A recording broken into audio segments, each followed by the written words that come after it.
So let's wrap up with an evaluation of Java structured concurrency, the pros and the cons. We'll start out with the benefits, the pros. So one nice thing relative to traditional Java threading is we can end up with greater clarity with the structure of concurrent code. So this was a little picture. I asked ChatGPT to generate me an image that represented the difference between traditional Java threading and Java structured concurrency.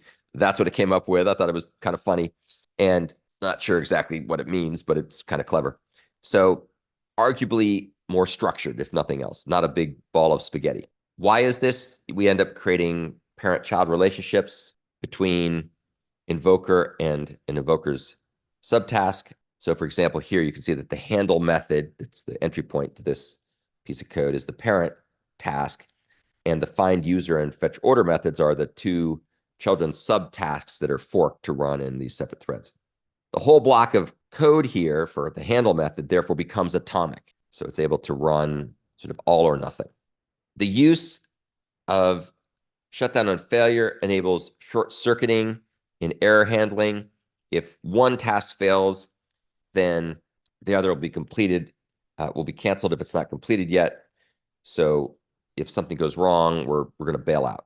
Another nice thing about this approach is it supports interrupts. If the parent thread is interrupted before or during the join call, both of the forks that we see up here will be canceled automatically, and the scope will exit.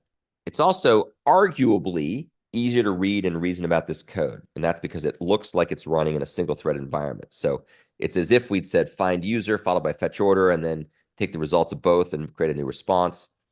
But of course, that's not what it actually does. It actually runs in parallel, which of course explains why there's a lot more syntax going on here than what we have with sequential code.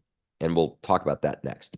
Another nice thing about structured concurrency is it supports both invokeAll and invokeAny semantics. So the shutdown on failure model is invokeAll. The shutdown on success is the invokeAny model.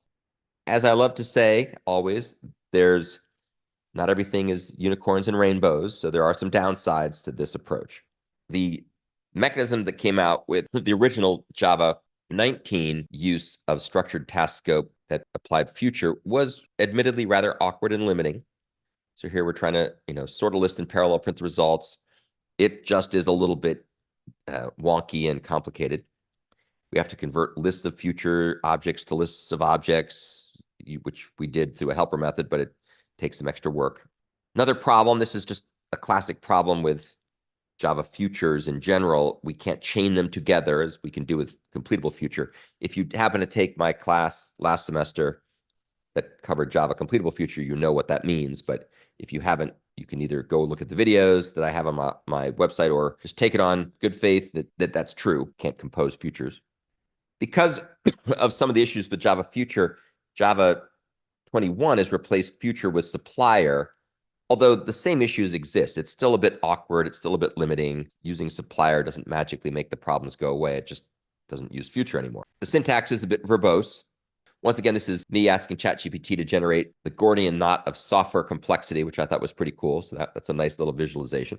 And I think it's particularly verbose and less featureful than using completable futures. So this is the code that you use to write for Java structured concurrency. Here's the same code for writing completable futures. What we're doing is we're asynchronously invoking quicksort and heap sort, and then we're going to accept either one that finishes first. And for my money, I actually think that the completable future code is more readable and more concise. There's less syntactic ceremony going on here. Some people might disagree with that. Probably the people who designed Java structured concurrency will disagree with me on that. But it's my personal belief that I find this code easier to read. But that's because I've spent a lot of time playing around with Java completable futures. Not everybody finds them as intuitive and expressive as I do. So as they say, different strokes for different folks. So that's the end of evaluating Java structured concurrency. Hopefully that gave you a little bit of sense of the good, the bad, and I won't say the ugly, but the good and the bad. How about that?